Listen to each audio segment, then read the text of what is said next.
नमस्कार, स्वागत है आपका ई पोस्टल कोचिंग में। हम लोग प्रोडक्ट एंड सर्विस कवर कर रहे थे और आज हमारा सेकंड पार्ट है। और आपको याद होगा लास्ट हमने लेक्चर में क्या क्या पढ़ाया था। एक और चीज़ इम्पोर्टेंट पहले बता देते हैं। आपको पता ही है हम लोग बहुत ही मेहनत से आपके लिए नोट्स और ये सारे लेक्चर्स प्रोवाइड कराते हैं। इसमें हमने क्या चीज़ किया है तो आपको पता होगा, हमने वेबसाइट, ठीक है, प्लस आपका पीओ रेगुलेशंस, ठीक है, और अभी जो करंट अफेयर्स है सबके साथ दोनों तीनों चीज़ों को मिला के एक कंपाइलेशन बनाया है जो आपको किसी भी कोचिंग में नहीं मिलेगा। और उसके अकॉर्डिंग हम एक फ़्लो चार्ट फॉलो कर रहे हैं, एक तरीके से कहे तो एक एक करके। और ये फ़्लो चार्ट इस तरह से था, ये हमने आपको बताया था पीओ गाइड रेगुलेशंस के अकॉर्डिंग और वेबसाइट के अकॉर्डिंग। इस अकॉर्डिंग हमें ये कवर करना है। हमने डोमेस्टिक से स्टार्ट किया था, ये लेटर पोस्ट वगैरह सब कवर कर लिया था और 16 तक हमने पढ़ा दिया था, ठीक है। और आज हम सेकंड लेक्चर में या सेकंड पार्ट में वैल्यू एडेड सर्विस पढ़ेंगे। ये सारी चीज़ें पढ़ेंगे कहाँ तक, यहाँ तक, ठीक है। मनी रेमिटांस तक पढ़ेंगे। यानी आज हम दो टॉपिक कवर करेंगे, स्पेशल सर्विसेज और मनी रेमिटांस। और यहाँ पे करीब 12-14 करे क्या करीब हम लोग यहाँ पे पढ़ेंगे, ठीक है। तो ये हो गया। और इसके बाद जो रह जाएगा हमारा इंटरनेशनल, तो इंटरनेशनल मेल में हम ये सब पढ़ेंगे। और उसके बाद हमारा पीएलआई, आरपीएलआई वगैरह वगैरह जो आगे के कवर करेंगे, ठीक है। तो ये हमारा चल रहा है इस सीक्वेंस में और आप लोग को भी इस सीक्वेंस में कवर करना है। ये 16 हमारे हो गए थे और बाकी अभी हम कर रहे हैं, ठीक है। चलिए चलिए शुरू करते हैं। स्क्रीन पे देखिए, थोड़ा सा अगर ब्लर लग रहा हो या नोट्स खोल के एक बार ज़रूर चेक कीजिएगा। नोट्स में भी कोई दिक्कत हो, ब्लर लग रहा हो, क्वालिटी का इशू हो तो हमें बता दीजिएगा, ठीक है। चलिए, तो हम वैल्यू एडेड सर्विस से आज शुरू करने वाले हैं और इसमें पहले डोमेस्टिक यानी हमारे इंडिया के अंदर वाला पढ़ेंगे। और सबसे पहले आता है हमारा रजिस्ट्रेशन, रजिस्ट्री जो कहते हैं। तो रजिस्ट्रेशन क्या होता है, आप लोग सबको पता ही होगा, 17 रुपये इसके लिए देने पड़ते हैं। ये एक स्पेशल सर्विस है जिसमें एक रिसीट दिया जाता है सेंडर को और रजिस्ट्री करा दी जाती है। क्यों करा दी जाती है, इसमें एक सिक्योर ट्रांसमिशन यानी जो भेजा जाएगा आपका आर्टिकल एक जगह से दूसरी जगह, वहाँ पे एक पोस्ट ऑफिस जिम्मेदारी टाइप का ले लेता है कि हाँ हम इसको सही से पहुंचा देंगे क्योंकि आपने एक्स्ट्रा पेमेंट किया है। और साथ ही साथ हर स्टेज में आपको इन्फॉर्म करते रहेंगे, जब एक जगह से दूसरे जगह जाएगा तो आपको एक तरह से आईडी या कोड दे दिया जाएगा, उसको चेक कर सकते हैं आप लोग, ट्रैक कर सकते हैं। तो ये होता है एक रजिस्ट्रेशन का मतलब, ठीक है। दूसरी इम्पॉर्टेंट बात, ब्लाइंड लिटरेचर जो होता है जिसके बारे में हमने पढ़ा था, अंधे व्यक्तियों के लिए जो होता है, उसमें कोई फ़ीस रजिस्ट्रेशन की नहीं ली जाती, ठीक है। ये एक एड्रेस स्पेसिफिक स्पेशल सर्विस है और उसके लिए आपको रिसीट भी दिया जाता है, ठीक है। इतना ही है रजिस्ट्रेशन का। पर इसमें इंश्योरेंस वाला जो फ़ायदा है वो नहीं मिलेगा कि आपको भुगतान नहीं किया जाएगा, ठीक है। ये बस एक पोस्ट ऑफिस छोटी सी जिम्मेदारी लेती है, लेकिन ऐसा नहीं है कि इसके जगह में भुगतान कुछ करेगी कि अगर गुम हो जाता है, टूट जाता है, ऐसा कुछ नहीं है। उसके लिए आपको इंश्योरेंस कराना होता है, ठीक है। अब वेरी इंपॉर्टेंट पॉइंट, कौन कौन सी पोस्टल आर्टिकल है जिसको हम रजिस्टर्ड करा सकते हैं। तो इसमें आ जाता है आपका letter, inland letter card, post card, book packets, blind literature, pencil और न्यूज़पेपर, ठीक है। पार्सल, सॉरी पेंसिल नहीं, पार्सल और न्यूज़पेपर। तो ये कुछ चीज़ें हैं जिसमें आप लोग चाहे तो रजिस्टर्ड करा सकते हैं 17 रुपये दे के। कुछ चीज़ों में कंपलसरी रजिस्ट्रेशन कराना होता है, वो क्या क्या होता है, वेरी इंपॉर्टेंट, एग्जाम में आता है। कभी भी पार्सल जब 4 किलो के ऊपर, 4 किलो या उसके ऊपर हो जाता है तो उसमें कंपलसरी रजिस्ट्रेशन करवाना ही पड़ता है, ठीक है। कोई भी इंश्योर्ड आर्टिकल है, यानी आपको कोई भी आर्टिकल को अगर इंश्योरेंस करवाना है तो उसको पहले रजिस्टर्ड भी कराना पड़ता है, तो डबल पैसा लगता है इसमें, तो ये ज़रूरी है। कोई भी आर्टिकल अगर उसमें कोई कस्टम वाला आर्टिकल है, यानी फ़ॉरेन से कोई आर्टिकल आया है, उसमें अगर कस्टम ड्यूटी आपने पे करनी है या कर ली है तो उसमें भी आप उस चीज़ के लिए आप लोगों को ये रजिस्ट्रेशन कंपलसरी कराना होता है, ठीक है। जो भी कस्टम ड्यूटी वाला आर्टिकल होता है, अगर बाहर भेज रहे हैं, आपको कोई भेज रहा है इंडिया में, तो आपको ये चीज़ देखनी होगी, ठीक है। आर्टिकल जिसके अंदर चेक, हंडी, बैंक नोट या बिल इस तरह का कोई चीज़ हो, उसको भी कंपलसरी रजिस्ट्रेशन करवाना पड़ता है, ठीक है। और किसी भी आर्टिकल में अगर रजिस्टर्ड लिखा हो, रिटर्न है पहले से रजिस्टर्ड, तो उसको रजिस्टर्ड करवाना ही पड़ेगा। जो वैल्यूपेबल आर्टिकल है, जो इसको आप सीओडी रिटेल कहते हैं, वो वाले आर्टिकल्स को भी रजिस्टर्ड कंपलसरी कराना होता है। तो ये 4-5 कैटेगरीज है जिसमें कंपलसरी रजिस्ट्रेशन चाहिए ही चाहिए, ठीक है। तो उम्मीद है रजिस्ट्रेशन का टॉपिक क्लियर हो गया होगा, बहुत ज़्यादा टफ नहीं है। अब उसी की तरह एक सेम स्पेशल सर्विस है जिसे हम इंश्योरेंस यानी बीमा कहते हैं। अब ये इसमें और रजिस्ट्री में इतना फ़र्क है कि इंश्योरेंस में आप लोगों को भुगतान मिल जाता है, अगर खो जाए, अगर टूट फूट जाए रास्ते में, तो इसके लिए इंश्योरेंस कराना होता है। तो इसका मतलब है ये कवर करता है सारे risk in course of transmission, यानी एक जगह से जब दूसरी जगह जा रहा है तो इसके बीच के जो रिस्क है ये ले लेगा। ठीक है। इसमें कंपलसरी प्री पेमेंट आपको करना पड़ेगा कुछ चीज़ों का, जैसे कि पोस्टेज तो आप पे करेंगे, फिर रजिस्ट्रेशन फ़ीस भी आपको देने होगी जो 17 रुपये हमने आपको बताई, और इंश्योरेंस फ़ीस भी आपको देनी पड़ेगी। तो ये 3 चीज़ अलग हो जाती है, अलग अलग पे करनी पड़ती है। तो जैसा हमने आपको बताया था, जो रजिस्टर्ड आर्टिकल है, जो इंश्योरेंस वाला आर्टिकल है उसको रजिस्टर्ड भी करना होता है, कंपलसरी था, यहाँ पे आप देख सकते हैं। ठीक है। तो इसीलिए अब आ जाते हैं कौन सा आर्टिकल को हम इंश्योर्ड करा सकते हैं। तो इसकी फ़ीस क्या क्या है, कमीशन क्या है, वो हम आपको बाद में पोस्टल रेट वाले चैप्टर में पढ़ाएंगे। तो जो आर्टिकल्स को आप इंश्योर करा सकते हैं वो है रजिस्टर्ड लेटर। ठीक है। और वीपी रजिस्टर्ड आर्टिकल, जिसको हमको सीओडी रिटेल कहने लगेंगे, तो थोड़ा सा आपको आदत डालनी पड़ेगी। वीपीपी की जगह आपको अभी कैश ऑन डिलीवरी रिटेल कहना पड़ेगा। ठीक है। तो registered letter, registered parcel, COD registered article और सीओडी रजिस्टर्ड पार्सल, इनको आप लोग इंश्योर करा सकते हैं। ये इतना इम्पॉर्टेंट नहीं है, जो अभी हम पढ़ा रहे हैं वो बहुत इम्पॉर्टेंट है कि इंश्योरेंस की लिमिट कितनी है। ये सवाल बहुत बार पूछा गया है, तो इसको आप लोग थोड़ा ध्यान से देखिए। अभी देखिए, कोई भी आर्टिकल अगर आप लोग बुक करते हैं और आप चाहते हैं कि इंश्योर हो, पर वो बीओ से अगर आप बुक करा रहे हैं तो वो सिर्फ 600 रुपये तक की वैल्यू का इंश्योर्ड हो पाएगा। यानी 600 रुपये तक का आप लोग इंश्योरेंस ले सकते हैं। जो वैल्यू होगी सामान की वो 600 रुपये से ज़्यादा नहीं होगी। वहीं दूसरे डिपार्टमेंटल पोस्ट ऑफिस में इसकी लिमिट 1 लाख तक हो जाती है। अगर आपको करेंसी भेजना है यानी कैश भेजना है, 20,000 तक का उसका लिमिट रखा गया है। ठीक है। तो ये याद रखना है, ये 2-3 लिमिट्स बहुत ज़्यादा पूछे जाते हैं। दूसरी इम्पॉर्टेंट बात, जो इंश्योर्ड वैल्यू है, मान के चलिए 1,000 रुपये का सामान है, उसको आप रियल वैल्यू से ज़्यादा नहीं रख सकते। मान के चलिए आपने कोई सामान भेजा बहुत महंगा है, ठीक है, 20,000 का है। ठीक है। कितने का है? 20,000 का है। अब अगर आप चाहे कि मैं एक काम करता हूँ, इंश्योरेंस करा लेता हूँ 25,000 का, तो इससे ज़्यादा सिक्योरिटी मिल जाएगी मुझे, पर ऐसा नहीं होता। अगर सामान आपका 20,000 का है तो इंश्योरेंस 20,000 के अंदर का आप लोग करवा सकते हैं, इसके ऊपर का नहीं करा सकते। तो रियल वैल्यू से ज़्यादा का इंश्योर्ड वैल्यू नहीं हो सकता, इस लाइन का ये मतलब था। ठीक है। जब भी आर्टिकल में गोल्ड कॉइन, बुलियन यानी जो सोने के सिक्के, एक बिस्किट होता है, या करेंसी आप लोग बेचते, तो ये क्या होगा, ये महंगी चीज़ें और प्रेशियस सामान है ये सब। तो इनमें कंपलसरी इंश्योरेंस कराना होता है, यानी आपको कराना ही पड़ेगा, कोई और ऑप्शन है ही नहीं। ठीक है। और इसमें जो इंश्योरेंस वैल्यू है वो रियल वैल्यू के बराबर होगी। अगर आप लोग 1 लाख रुपए का सोना भेज रहे हैं, सोने का सिक्का, तो 1 लाख रुपए का इंश्योरेंस कराना पड़ेगा। ठीक है। तो एक ऐसा नहीं हो सकता कि 80,000 का करा, कम का नहीं हो सकता, बराबर का कराना पड़ेगा। क्यों? क्योंकि आप गोल्ड कॉइन या बुलियन वगैरह भेज रहे हैं। ठीक है। और इसके लिए पैकिंग भी अलग तरीके से होती है, लकड़ी या मेटल के केस में। ठीक है। तो ये हो गया। नेक्स्ट, जब भी आप इंश्योर्ड आर्टिकल भेजते हैं तो उसका एक स्ट्रॉन्ग कवर इस्तेमाल करना होता है और सील कवर का इस्तेमाल करना पड़ता है, ताकि इसकी पैकिंग भी अच्छी खासी होती है। ठीक है। इसके लिए अलग से रूल्स है काफ़ी सारे, वैसे एग्ज़ाम में नहीं आते। इन्वेलप, अगर इसमें कोई ब्लैक बॉर्डर है, कलर बॉर्डर है या ट्रांसपेरेंट पैनल है, यानी दिख रहा है अंदर क्या है, तो आप लोग वो सब नहीं इस्तेमाल कर सकते। तो इन्वेलप चूज़ करने में भी ध्यान से देखना पड़ता है कि काला बॉर्डर तो नहीं, या कलर का बॉर्डर तो नहीं, या कोई पैनल से अंदर से दिख तो नहीं रहा कि सामान है क्या चीज़। ठीक है। नेक्स्ट, इसमें बताया जा रहा है कि रजिस्ट्रेशन एनवलप, एक एनवलप होता है स्पेशल तरीके का, उसका इस्तेमाल करना चाहिए। अब आ जाते हैं हम पोस्ट ऑफिस की रिस्पॉन्सिबिलिटी। अगर इंश्योरेंस की फ़ीस ले रही है पोस्ट ऑफिस, तो क्या क्या जिम्मेदारी लेगी। तो इसमें बताया जा रहा है पोस्ट ऑफिस जिम्मेदारी लेती तो है, पर जो कंपनसेशन होता है, यानी जो भरपाई है, नुकसान की जो भरपाई है, वो आप लोगों को एक टाइम के अंदर करनी होती है। ठीक है। इंटीमेशन ऑफ लॉस की, गुम हो गया, खो गया, ये सब इसका एक लिमिट होता है, वो हम आपको बताएंगे।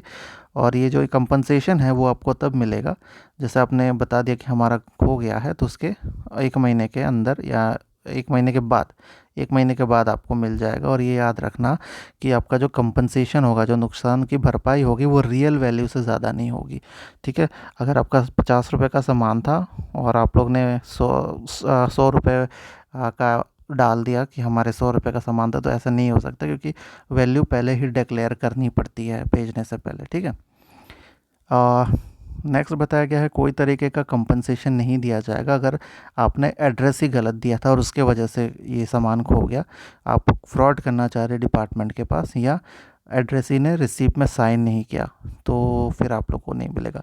नेक्स्ट जो हम आपको बता रहे थे कितने महीने के अंदर आपको कंप्लेंट डालना होता है, तो आपको 3 महीने के अंदर कंप्लेंट डालना पड़ता है, जिसे हम इंटीमेशन ऑफ लॉस कहते हैं, 3 महीने के अंदर अंदर, ठीक है। अब बहुत केसेस में ऐसा होता है, जो आर्टिकल खोया था वो भरपाई कर भी दी डिपार्टमेंट ने और उसके बाद मिल गया, ठीक है। डिपार्टमेंट के किसी पोस्ट ऑफिस में मिला या कोई भी दूसरे किसी जगह पे मिल गया। अगर पोस्ट ऑफिस को मिल गया आपका सामान, पर भरपाई वो पहले कर चुके थे, तो इसमें दो नियम आते हैं। अगर उन्होंने कंपनसेशन किया था, कम कम कंपनसेशन किया था, मतलब खो गया सामान, या तो आपका ऐसा हो सकता है कि पूरा सामान मिल गया, आर्टिकल पूरा मिल गया, या उसके अंदर का थोड़ा कंटेंट खो गया, तो जब भी कंपनसेशन कम होगा अमाउंट ऑफ लॉस से, यानी गुम जितने का हुआ उससे कम का कंपनसेशन दिया गया था पोस्ट ऑफिस से, तो आर्टिकल आप लोग को दे दिया जाएगा, जो भी कस्टमर है उसको दे दिया जाएगा, क्योंकि पोस्ट ऑफिस ने पहले ही कम भरपाई की थी, तो वो दे देंगे। लेकिन अगर उन्होंने भरपाई ज़्यादा की कर दी थी और आपका सामान मिल गया है, और बाद में पता चलता है कि हमने भरपाई जो है, जिनको कंपनसेशन दिया, नुकसान भरपाई ज़्यादा कर दी, तो सेंडर को जो एक्स्ट्रा अमाउंट दिए गए वो वापस करना होता है। तो ये दो कंडीशन होता है, ठीक है। चलिए, नेक्स्ट है एयरमेल सर्विस। एयरमेल सर्विस क्या होता है, तो आपको एयरमेल से ही समझ में आ रहा होगा, ये अलग टॉपिक है हमारा, इंश्योरेंस ख़त्म हो चुका है। एयरमेल से ही समझ में आ रहा होगा, जब भी हम किसी आर्टिकल को बाई एयर भेजते हैं, यानी एरोप्लेन का इस्तेमाल करते हैं, तो उसको हम एयरमेल सर्विस कहते हैं, और इसके लिए एयरमेल की अलग से सरचार्ज यानी फ़ीस लगती है, ठीक है। फोर्थ है हमारा COD यानी कैश ऑन डिलीवरी, ठीक है। तो कैश ऑन डिलीवरी उसको अलग से समझाने की ज़रूरत नहीं, आप लोग भी अमेज़ॉन, फ्लिपकार्ट, मिंत्रा के सामान मंगवाते होंगे, जब सामान आ जाता है तो आप लोग पेमेंट कर देते हैं, ठीक है। तो सेम है कि पोस्ट ऑफिस में भी कैश ऑन डिलीवरी की सर्विस है, और अभी तो वैल्यूएबल पोस्ट को भी कैश ऑन डिलीवरी कहा जाएगा, कैश ऑन डिलीवरी रिटेल कहा जाएगा, ठीक है। तो इसमें क्या होता है, अमाउंट जो है कस्टमर से रिकवर कर लेता है पोस्ट ऑफिस, और फिर सेंडर को भेज देता है, किसके थ्रू, ई पेमेंट के थ्रू, ठीक है। कस्टमर जो है साइन करना होता है एग्रीमेंट पोस्ट ऑफिस के साथ, तब जाके ये कैश ऑन डिलीवरी की सर्विस मिलती है, सबको नहीं मिलती, ठीक है। ये अमाउंट जो है कैश ऑन डिलीवरी का जो वैल्यू है 50,000 रुपये तक है, इससे ऊपर नहीं, ठीक है। तो ये चीज़ है। नेक्स्ट आर्टिकल जो है, इसके अंदर कोई कूपन, टिकट या सर्टिफिकेट वगैरह नहीं होना चाहिए, ठीक है। तो ये हो गया कैश ऑन डिलीवरी। एक और चीज़ होती है जिसे कहते हैं proof of delivery, POD, proof of delivery, ठीक है, डिलीवरी का प्रूफ। तो ये जितने भी डोमेस्टिक अकाउंटेबल आइटम्स हैं, इनके लिए प्रूफ ऑफ डिलीवरी मिल सकती है, कि डिलीवरी हो गया उसका एक प्रूफ दिया जाता है। तो इसके लिए एक सेपरेट फ़ीस देनी होगी, ठीक है। और जैसे ही एड्रेस ही साइन कर लेता है, ठीक है, इंक में से, यानी अपने पेन से साइन कर देगा, तो वो जो एक तरह का रिसीट है वो प्रो डिलीवर हो गया, वो सेंडर को मिल जाएगा, ठीक है। तो सेंडर भी संतुष्ट हो जाएगा। वैसे तो आजकल ट्रैक वगैरह कर लिया जाता है, तो इतना इशू नहीं होता, तो ये फैसिलिटी भी है, ठीक है। और अगर सेंडर चाहे तो एक अटेस्टेड कॉपी भी ओरिजिनल रिसीट का रिसीव कर सकता है। पर ब्लाइंड लिटरेचर के लिए प्रूफ ऑफ डिलीवरी में कोई फ़ीस नहीं लगती। तो आप देख सकते हैं ब्लाइंड लिटरेचर में बहुत सारी चीज़ों को ऑफ कर दिया गया है। जैसे ब्लाइंड लिटरेचर में रजिस्ट्रेशन नहीं लगता, प्रूफ ऑफ डिलीवरी नहीं लगती। तो ये सब चीज़ें जब ऑफ हो जाती है, डिस्काउंट हो जाती है, तो इसलिए ब्लाइंड लिटरेचर 7 किलो तक का फ्री होता है, ठीक है। तो ये है, इसलिए ब्लाइंड लिटरेचर फ्री है। एक टॉपिक है नॉट इम्पॉर्टेंट, ये है pre mailing service. Pre mailing service क्या होती है, देखिए इसमें बताया जा रहा है हर पोस्ट ऑफिस में प्री मेलिंग की सर्विस देनी चाहिए। इसका मतलब जो कस्टमर आता है आर्टिकल लेके, चाहे उसके पास एनवलप हो या ना हो, वो उस आर्टिकल को या लेटर जो भी है उसकी प्रिंटिंग, कलेक्शन, उसको कलेक्ट करना, एड्रेस लिखना और फ्रैंकिंग वगैरह, इसी सब की सुविधा पोस्ट ऑफिस में होनी चाहिए, जो कि यूजुअली होती नहीं है ना, ठीक है। चलिए, तो ये हमारा यहाँ पे ख़त्म होता है। हम लोग जो पढ़ रहे थे मेल के बारे में और वैल्यू एडेड सर्विसेज, ये सारी चीज़ें ख़त्म हो गई है। अब हम मनी रेमिटेंस पढ़ेंगे, वेरी इंपॉर्टेंट टॉपिक, क्योंकि आपको पता ही है पोस्ट ऑफिस में कई सारी चीज़ें होती है। एक तो मेल्स का आदान प्रदान हो गया, फिर होता है बैंकिंग, इसके बाद होता है मनी रेमिटेंस। तो मनी रेमिटेंस आप हम पढ़ेंगे, पैसे का आदान प्रदान, ठीक है। तो इसमें भी हम सिर्फ अब कल पिछले लेक्चर में भी और आज के लेक्चर में भी हम सिर्फ डोमेस्टिक का पढ़ रहे हैं। पहले इंडिया का पढ़ लेते हैं, फिर फॉरेन का पढ़ेंगे, ठीक है। तो देखते हैं। सबसे पहले आता है हमारा मनी रेमिटेंस। जैसे ही वर्ड आता है तो सबसे पहले पोस्ट ऑफिस में आ जाता है मनी ऑर्डर, ठीक है। मनी ऑर्डर बहुत समय से चला आ रहा है और बहुत ही फेमस है मनी ऑर्डर इंडिया पोस्ट का। तो ये जो मनी ऑर्डर है, आप लोगों को अभी तक लिमिट का पता चल गया होगा। पहले 5,000 रुपये तक भेजा जा सकता था मनी ऑर्डर के माध्यम से, अब उसको 10,000 कर दिया गया है सिंगल मनी ऑर्डर का, और 25,000 जो है रिटेल मनी ऑर्डर, ठीक है। रिटेल मनी ऑर्डर का जो लिमिट है वो है 25,000 रुपये। तो मनी ऑर्डर ये है। अब मनी ऑर्डर जब आप एक पर्सन दूसरे पर्सन को भेजता है तो एक पोस्ट ऑफिस उसकी कमीशन रख लेती है, और वो कमीशन के वजह से ही पोस्ट ऑफिस को फ़ायदा होता है। वरना आप अगर 100 रुपये किसी को दे रहे तो पोस्ट ऑफिस का क्या फ़ायदा। तो वो छोटा सा कमीशन रख लेती है। पर याद रखेंगे, जब भी ये आपका प्राइम मिनिस्टर रिलीफ फंड हो गया, ठीक है, फिर prime minister care fund, CM relief fund, इस तरह के जो फंड में आप लोग मनी ऑर्डर भेजते हैं, यानी एक तरह का डोनेशन करते हैं, तो कोई भी तरह का कमीशन पोस्ट ऑफिस नहीं रखती है, ठीक है। चलिए अब हम देखते हैं एक वैलिडिटी कितनी होती है मनी ऑर्डर की। तो आपको बता दें, मनी ऑर्डर का जैसे करेंसी पीरियड होता है, वो होता है last day of second month following issue month, ठीक है। जैसे जनवरी में भेजा, ठीक है, तो आपका last day of second month फरवरी के एंड में ये आपका ख़त्म हो जाएगा। Last day of second month तो फरवरी तक ख़त्म हो जाएगा। तो इस तरह से एक रहता है आपका मनी ऑर्डर का वैलिडिटी, ठीक है। इसकी अगर हम कैटेगरी की बात करें तो बेसिकली हम इसको 3 कैटेगरी में मोटे तौर पे डिवाइड कर सकते हैं। एक हो गया रिटेल मनी ऑर्डर जो नॉर्मल कस्टमर यूज़ करते हैं। एक हो गया बल्क मनी ऑर्डर जो कंपनी या बड़े बड़े लोग करते हैं इस्तेमाल, जो फर्म वगैरह। और एक होता है सर्विस मनी ऑर्डर जो डिपार्टमेंटल अपने एम्प्लॉयज़ को पेमेंट वगैरह करने में जो हेल्प करता है, ठीक है। तो रिटेल मनी ऑर्डर तो सिंपल है, पर्सन टू पर्सन, एक इंडिया के अंदर कोई भी कर सकता है, आप अपने रिश्तेदार को। बल्क मनी ऑर्डर हो गया एक इंसान अगर बहुत लोगों को कर रहा है, ठीक है। एक इंसान अगर बहुत लोगों को कर रहा है, या अगर बहुत लोग एक पर्सन को कर रहे हैं, तो उसको बल्क मनी ऑर्डर कहेंगे। अगर बड़ा अमाउंट करना है या छोटा अमाउंट भी करना है लेकिन बहुत लोगों को करना है, तो ये हो गया आपका बल्क में, ठीक है। चलिए, मनी ऑर्डर की बुकिंग कैसे होती है, तो यहाँ पे 2 वर्ड्स आपको ध्यान रखना है। एक होता है रेमिटर और एक होता है पे, ठीक है। रेमिटर वो होता है जो भेजता है, यानी इसको हम अब सेंडर कहेंगे। रेमिटर मतलब जो सेंडर है, और पे मतलब जो रिसीव करता है, यानी जो एड्रेसी है, ठीक है। तो रेमिटर को एसएमएस भी मिलता है जब वो पेमेंट पहुंच जाता है, ठीक है। और सर्टिफिकेट ऑफ पेमेंट अगर वो चाहता है रेमिटर, यानी कि जो सेंडर है, भेजने वाला जो है, अगर वो चाहता है कि एक सर्टिफिकेट ऑफ पेमेंट मिले तो वो भी मिल सकता है। उसके लिए वो रिक्वेस्ट कर सकता है 3 महीने के अंदर बुकिंग के। 3 महीने के अंदर कभी भी वो अगर रिक्वेस्ट करता है कि मुझे सर्टिफिकेट चाहिए पेमेंट का, तो एक सर्टिफिकेट भी मिल जाता है, ठीक है। तो इस तरह से बुकिंग हो जाती है मनी ऑर्डर के बहुत सारे पोस्ट ऑफिस से वहाँ जाके, ठीक है। अब आते हैं हम पेमेंट ऑफ मनी ऑर्डर, किस तरह से पेमेंट होता है मनी ऑर्डर का, ठीक है। तो पेमेंट पेई को होता है, या उसने अगर वो अवेलेबल नहीं है, उसने किसी और को ऑथराइज़ किया अपने एजेंट को, तो उसको भी किया जा सकता है उनके हाथों में। लेकिन दूसरा एक पॉइंट आता है, अगर कोई माइनर है, बच्चा है, इलिटरेट है यानी अनपढ़ है, या इनकेपेबल है फिज़िकली या मेंटली वो कैपेबल नहीं है उस मनी को रिसीव करने के लिए, तो पोस्टमैन होगा, या अगर पोस्ट ऑफिस में बुलाया गया हो उसको, तो पहले पेई का वेरिफिकेशन होगा कि ये बंदा सही में माइनर है, इलिटरेट है कि नहीं, और उसके बाद गार्जियन वगैरह को दे दिया जाता है, ठीक है। चलिए, नेक्स्ट है हमारा रीडायरेक्शन। क्या मनी ऑर्डर को रीडायरेक्ट किया जा सकता है, यानी सेम पर्सन दूसरे एड्रेस में, ये आपको भेजना था, ठीक है, आपको ए में भेजना था, अब वो ए इस लोकेशन में नहीं है आपका जो भी रिश्तेदार, अब बी में भेजना है, तो इसे हम रीडायरेक्शन कहेंगे। क्या ये पॉसिबल है? बिल्कुल पॉसिबल है, और वो भी फ्री में, इसके लिए अलग से कोई चार्ज नहीं लगेगा। पर हमें अगर पे का नाम बदलना है, यानी पैसा जिसको रिसीव होने थे उसका नाम ही बदल देना है, तो फिर आपको अलग से सेकंड कमीशन देना पड़ेगा। और इफ़ अगर डिले, और ये भी देखना पड़ेगा कि फर्स्ट पे जो पहला पे था उसके हाथ में वो अमाउंट पहुंचा तो नहीं, अगर पहुंच गया तो नहीं कर सकते, ठीक है। अगर वो रास्ते में है, इनफैक्ट अगर पोस्टमैन के हाथ में भी नहीं गया है तभी कर सकते हैं, तो ये ध्यान रखना होता है। तो पेई का नाम कब चेंज कर सकते हैं, जब आपका आर्टिकल पेई के हाथ में ना पहुंचा हो, ठीक है। तो ये हो गया दो केस। रीडायरेक्शन भी हो सकता है, पेई का नाम भी चेंज हो सकता है।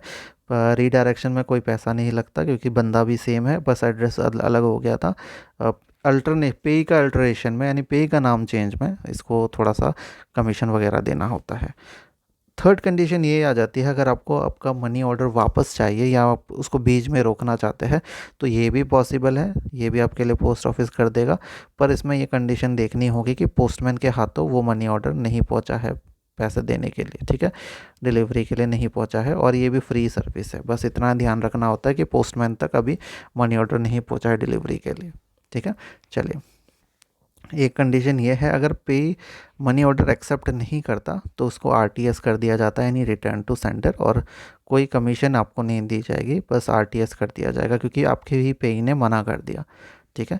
पेई नॉट एट अ एड्रेस, अगर पेई एड्रेस में नहीं है पर वो एप्लीकेशन दे देता है कि मैं किसी कारण से नहीं हूँ तो पैसे को रख लेना पोस्ट ऑफिस में, तो पोस्ट ऑफिस उसको 7 दिनों के लिए ही रख सकता है। ये भी इंपॉर्टेंट पॉइंट है, इसको नोट डाउन कर लीजिएगा। नेक्स्ट, अगर पेई और सेंडर दोनों की मृत्यु हो जाती है, ठीक है, बहुत कम केसेस, रेयरली ऐसा होता होगा, अगर हो जाता है तो किसको मिलेगा, तो जो सेंडर है यानी जिसने पैसा भेजा है, वो किसकी तो मृत्यु हो गई है तो उसका जो लीगल हेयर होगा, यानी उसका जिस डायरेक्टली रिलेटेड बेटा बेटी माँ बाप जो होंगे डायरेक्टली उस उनको मिल जाएगा, ठीक है। चलिए, एक और टॉपिक बहुत इंपॉर्टेंट है, ये है हमारा void money order. Void money order क्या होता है, तो आपको बता दें, वॉइड मनी ऑर्डर वो मनी ऑर्डर है जो पे नहीं किया गया, ठीक है, पे को भी सेंडर को भी, दोनों को नहीं कर पाए, और उसमें क्या होगा, हम वेट करेंगे at the end of second month of issue, ठीक है। जब इशू हुआ था उसके जो दूसरे महीने, मानिए जनवरी को इशू हुआ था तो उसके फरवरी में, यानी फरवरी में उसको वॉइड डिक्लेयर कर दिया जाएगा, ठीक है। कौन करेगा, इशू ऑफिस, तो इसको वॉइड मनी ऑर्डर कहते हैं। कोई भी अनपेड मनी ऑर्डर हो at the end of second month of issue, यानी इशू के सेकेंड मंथ में उसको वॉइड डिक्लेयर कर दिया जाता है, क्योंकि ना सेंडर को दे पाए ना पे को दे पाए, ठीक है। चलिए, नेक्स्ट है हमारा मनी ऑर्डर पूरी तरह से बंद या गिव अप के कब हम सोचेंगे कि हाँ ख़त्म हो गया, इसको अब इसके साथ कोई भी छेड़छाड़ या ट्राई नहीं किया जाएगा, वो होता है अनपेड मनी ऑर्डर। अगर कोई भी मनी ऑर्डर को पेड नहीं किया गया, कब तक, 3 साल तक, अगर कुछ नहीं हुआ, ना पे किसकी को दे पाए, पे को दे पाए ना सेंटर को दे पाए, तो 3 साल of booking, 3 years of booking, उसको अब डिक्लेयर कर दिया जाएगा कि अब इसको कुछ नहीं किया जा सकता, अब उसको गवर्नमेंट ऑफ इंडिया के अकाउंट में डाल दिया जाएगा, ठीक है। तो याद रखिए, मनी ऑर्डर को 3 साल के, बुकिंग के 3 साल बाद इसका पूरा केस चैप्टर क्लोज हो जाता है, ठीक है। सस्पेंशन ऑफ मनी ऑर्डर, तो मनी ऑर्डर की जो सर्विस है इसको हेड ऑफ द सर्कल चाहे तो रोक भी सकते हैं, ठीक है। चलिए, ये हमने पोस्ट ऑफिस रेगुलेशन और आपके वेबसाइट्स को मिला के पढ़ाया, और थोड़ी चीज़ें आपको पढ़ा देते हैं। ईएमओ क्या होता है, मनी ऑर्डर, और ईएमओ मतलब इलेक्ट्रॉनिक मनी ऑर्डर, यानी आजकल जो सबसे ज़्यादा चल रहा है ऑनलाइन मनी ऑर्डर है ये, ठीक है। तो ये वेब बेस्ड रैपिड ट्रांसफ़र है, ये आप पुराने प्रोडक्ट एंड सर्विस के लेक्चर्स में भी आप लोग पढ़े होंगे अगर हमसे पढ़े, ठीक है। और ये डिस्पर्स किया जाता है within 24 hours. Maximum limit same ही है, 10,000 जो है नॉर्मल। इसके लिए आपके पास post office saving bank account होना चाहिए, और मैक्सिमम 6 पे को सिंगल ट्रांजैक्शन में आप लोग ट्रांसफ़र कर सकते हैं। और ईएमओ जब आप लोग बुक कराते हैं तो आपको एक 18 डिजिट का नंबर मिलता है, कोड मिलता है, जिसमें पहला 6 जो होता है वो ईएमओ ऑफिस का कोड नंबर होता है, फिर डेट और सीरियल नंबर से जो है एक डिजिट, 18 डिजिट का वर्ड कंप्लीट होता है, ठीक है। चलिए, नेक्स्ट है हमारा वीपीएमओ, और जिसको अब हम कोडमो कहेंगे, cash on delivery money order. तो ये एक स्पेशल तरीके का मनी ऑर्डर फॉर्म है, इसमें जो सेंडर है वो कैश ऑन डिलीवरी आर्टिकल के लिए इस मनी ऑर्डर फॉर्म का इस्तेमाल करता है। इसमें होता क्या है, अमाउंट जो कलेक्ट किया गया है एड्रेसी से, उसको जब हम भेजेंगे सेंडर को तो वीपीएमओ फॉर्म का इस्तेमाल करेंगे, इसी को कहते हैं cash on delivery money order, ठीक है। फॉरेन मनी ऑर्डर आपको पता ही है, मनी ऑर्डर अगर हम विदेश के लिए करें तो उसको फॉरेन मनी ऑर्डर कहेंगे। नेपाल और भूटान के लिए है अकॉर्डिंग टू पुराने रिकॉर्ड्स, और नेपाल के लिए 2000 की लिमिट है, भूटान के लिए 20,000 के लिए। ठीक है। एक और होता है IMO, इंस्टेंट मनी ऑर्डर। ये भी EMO के तरह ही है, इंस्टेंट ट्रांसफ़र होता है। इसमें थोड़ा रूल्स थोड़े से थोड़े कॉम्प्लेक्स है, टफ़ है। इसमें क्या होता है, पहले एक फॉर्म भरा जाता है जिसका नाम है TRP1। इसका फुल फॉर्म भी कभी पूछा जाता है, तो इसका फुल फॉर्म है टू रेमिट पेमेंट। ठीक है। TRP फॉर्म भरा जाता है सेंडर द्वारा, और उसमें एक रिसीट दिया जाता है जिसमें 16 डिजिट का नंबर होता है। ठीक है। और वो जो 16 डिजिट है सेंडर को मिल जाता है, और वो एड्रेस ही को भेज देता है कि मैं आपको पैसे भेज रहा हूँ, ये कोड बता देना। तो इसमें क्या होता है, फिर पोस्ट ऑफिस में बुलाया जाता है एड्रेसी को। एड्रेसी जिसको यानी पैसे भेजने हैं वो आता है और एक फॉर्म भरता है, इसको TMP1 कहते हैं। TMP1 मतलब टू मेक पेमेंट। ठीक है। और साथ में वो 16 डिजिट का सीक्रेट कोड लेके आता है जो उसको वो रिसीव हुआ होता है, और ID कार्ड लेके आता है, और इसके बाद वो पैसा रिसीव कर सकता है। अब IOMAG में क्या है, 50,000 तक की लिमिट है, तो इसमें ये वाली सर्विस है, मिनिमम 1,000 और मैक्सिमम 50,000 तक। ठीक है। और कमीशन भी इसमें पोस्ट ऑफिस अच्छा खासा रखता है। जैसे 1,000 से 10,000 का अगर पेमेंट किया हो तो 100 रुपये रख लेता है पोस्ट ऑफिस, 10,000 से 30,000 का 110 रुपये, और 30,000 से 50,000 का 120 रुपये। अब इंस्टेंट मनी ऑर्डर है कि नहीं, ये इसका कोई ज़्यादा इन्फॉर्मेशन अवेलेबल नहीं है, बट हमने एक्स्ट्रा पढ़ा दिया आपको। ठीक है। अब आ जाते हैं हम IFS मनी ऑर्डर में। ठीक है। उसके बारे में अलग से आपको हम पढ़ाएंगे, बट एक आया थोड़ा सा उसमें बता देते हैं। इसे कहते हैं इंटरनेशनल फाइनेंशियल सिस्टम। IFS का फुल फॉर्म है, एक मनी ऑर्डर है, और ये यूनिवर्सल पोस्टल यूनियन ने बनाया था ताकि विदेश में आसानी से मनी पैसे भेजे जा सके। ठीक है। तो ये La Poste group, France, Universal Postal Union, UAE वगैरह, ठीक है, जैसे दुबई वगैरह, श्रीलंका, यूक्रेन, इस तरह के स्टेट के कंट्रीज़ के लिए काम आती है। ठीक है। और इसमें EMO का इस्तेमाल होता है इंडिया में। EMO यानी जो आपका इलेक्ट्रॉनिक मनी ऑर्डर है उसका इस्तेमाल होता है पेमेंट के लिए, और जो भी अमाउंट आता है इंडिया में वो इंडियन रुपीज़ में ही आता है, भले ही आप लोग ने उसको डॉलर में भेजा हो या दूसरे किसी भी करेंसी में भेजा हो। ठीक है। और IFS मनी ऑर्डर में आप लोग 50,000 रुपये तक का अगर आप लोग पैसा रिसीव करें तो कैश पे कर सकते हैं। 50,000 के ऊपर अगर आप करेंगे तो चेक में कर सकते हैं। मैक्सिमम लिमिट 2,500 US डॉलर तक है। ठीक है। 30 ट्रांजैक्शन पर ईयर आप लोग कर सकते हैं एक बंदे के उस पर। और इसमें भी आपको एक unique number, money order number मिलता है, जैसे कि UAE के लिए 9 डिजिट का, फ्रांस के लिए 26 डिजिट का आपको कोड मिलेगा, सीक्रेट कोड। ठीक है। साथ में ID भी चाहिए होगा। RBI की पूरी गाइडलाइंस के अंतर्गत होता है, और इसमें अगर कहे तो जांच पड़ताल के लिए RBI अलग जाती है। ठीक है। अगर कोई भी इशू हो। पेमेंट की अगर हम बात करें, जैसे अगर आपने 20,000 रुपये रिसीव किया है तो पोस्टमैन आके ही आपको पे कर सकता है। 20 से 50,000 पोस्ट ऑफिस काउंटर में होगा, और कैश में आप लोग रह सकते हैं। पर 50,000 के ऊपर अगर अमाउंट है तो आपका काउंटर में आना पड़ेगा, साथ में चेक में इसको रिसीव करना पड़ेगा। ठीक है। तो ये यहाँ पे हमारा मनी ऑर्डर का टॉपिक कंप्लीट होता है, और कुछ रह गया तो फिर हम उसको प्रीवियस ईयर क्वेश्चन या मॉक टेस्ट में कवर कर लेंगे। ठीक है। अब पोस्टल ऑर्डर देखते हैं। तो IPO आपने सुना ही होगा, इंडियन पोस्टल ऑर्डर आजकल बहुत ज़्यादा यूज़ तो नहीं होता, तो ये भी एक तरह का पैसे भेजने का इंस्ट्रूमेंट है। ठीक है। एक तरीका है जो कि आप पैसे भेज सकते हैं इससे, और एक तरह का सर्टिफिकेट इसमें चेक की तरह दिखता है, वो आप लोग को पता ही होगा। और अभी अकॉर्डिंग टू न्यू रूल्स 10, 20, 50 और 100 रुपये के डिनोमिनेशन में अवेलेबल है। ठीक है। पर इलेक्ट्रॉनिक IPO की अगर हम बात करें वो सिर्फ 10 रुपये के लिए अवेलेबल है। ठीक है। अमाउंट जो है आपको बता दें, टोटल अमाउंट 100 रुपये तक अलाउड है। जैसा कि आपको पता है 10, 20, 50, 100, तो 100 रुपये तक मैक्स टू मैक्स भेज सकते हैं। और टोटल स्टम्प यूज़ करने की जो इस्तेमाल, देखिए इसमें स्टम्प का इस्तेमाल किया जाता है, तो जो पोस्टेज स्टम्प इस्तेमाल होता है वो 9 टोटल, मतलब इससे ज़्यादा नहीं कर सकते। ठीक है। ये है। अगर ब्रोकन अमाउंट यानी खुले, अगर आपको मैक्सिमम कितने अनयूज टर्म इस्तेमाल कर सकते, तो 4, मैक्सिमम 4 इस्तेमाल कर सकते हैं। जैसे 20, 20, 20, 20, तो 100 रुपये बन गए। तो इस तरह से 4 मैक्सिमम यूज़ कर सकते हैं। ठीक है। 10 का करना है तो भी आप लोग, मतलब अगर आपको जितना भी अमाउंट भेजना है बस इतना कोशिश करना है कि 4 के अंदर 4 ही स्टम्प का इस्तेमाल हो। ठीक है। इसकी वैलिडिटी जो होती है विद इन 24 मंथ्स की होती है from the last day of month of issue, ठीक है, जिस मंथ में भी इशू हुआ है उसके 24 महीने, ठीक है। तो ये हो गया वैलिडिटी का। और अगर आप लोग इस्तेमाल नहीं करते फिर भी चाहते हैं कि इसको कंटिन्यू रखें तो सेकंड कमीशन देना पड़ेगा। और इसमें भी आप लोगों का जो पोस्टल ऑर्डर है 36 मंथ तक एक्टिव रहता है। और मतलब एक्टिव क्या है, इसको कह सकते हैं कि उसके बाद पूरा बंद कर देते हैं इसका, ठीक है, चैप्टर क्लोज हो जाता है after last day of the month of issue, ठीक है, 36 मंथ तक। तो 24 मंथ तक इसकी वैलिडिटी हुई और 36 मंथ तक इसको रखा जाएगा, इसके बाद ख़त्म कर दिया जाएगा, ठीक है, प्रिजर्व नहीं करेंगे। रीपेमेंट भी आप लोग कर सकते हैं विद इन 24 मंथ्स और पे का नाम मैंडेटरी है। बैंक पेमेंट भी इसमें होता है और अगर आईपीओ को क्रॉस किया गया है तो पेमेंट जो है बैंक के थ्रू होगा। और अगर बैंक का नाम नहीं भी लिखा हो, अगर बैंक का स्टम्प हो जिसमें नाम वगैरह दिख रहा है तो भी अलाउड है। तो ये था आईपीओ का, इतना कुछ टफ नहीं है, चार ही क्वेश्चन इसमें, दो ही क्वेश्चन बनते हैं आईपीओ ये वाला, ठीक है, और मैक्सिमम ये। तो ये हो गया। चलिए, लास्ट है हमारा लास्ट पेज और इसमें हम लोग बिज़नेस सोल्यूशन देख लेते हैं। तो आज हमने वैल्यू एडेड सर्विसेज देखे, मनी रेमिटेंस देखा और बिजनेस सोल्यूशन देख लेते हैं, चार है अकॉर्डिंग टू नया जो पी रेगुलेशंस है। सबसे पहले BNPL, बुक नाउ पे लेटर, इसका फुल फॉर्म सबसे पहले देख लेंगे क्योंकि ये आता है एग्ज़ाम में।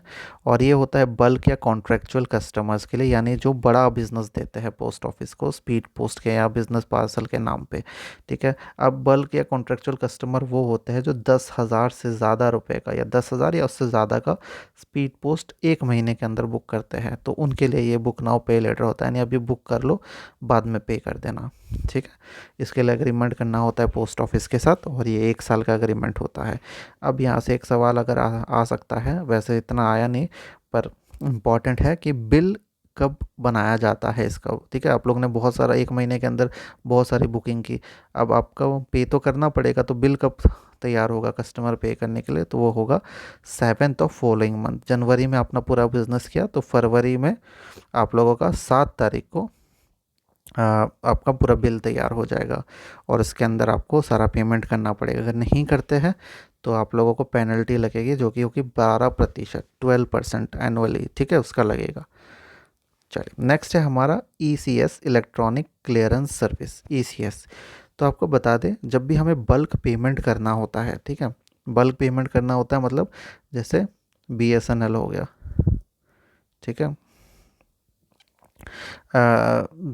BSNL हो गया या दूसरी कंपनी हो गई, बैंक हो गया, अपने कस्टमर को जब पे करना होगा, ठीक है, बल्क पेमेंट कभी ऐसे 1,000-2,000 बंदे को करना होगा तो उसके लिए एक सिस्टम बनाया गया जिसे कहते हैं इलेक्ट्रॉनिक क्लियरेंस सिस्टम, ठीक है। तो इसमें क्या होता है, बल्क ट्रांजैक्शंस जो होते हैं जैसे कि पीरियोडिक पेमेंट ऑफ इंटरेस्ट, ठीक है, इंटरेस्ट पे करना है कस्टमर को, जैसे पोस्ट ऑफिस इंटरेस्ट कर रही है अपनी सेविंग स्कीम में, सैलरी हो गया, ये सब हो गया, ये सारी चीज़ों के लिए बनाया गया है ECS, ठीक है।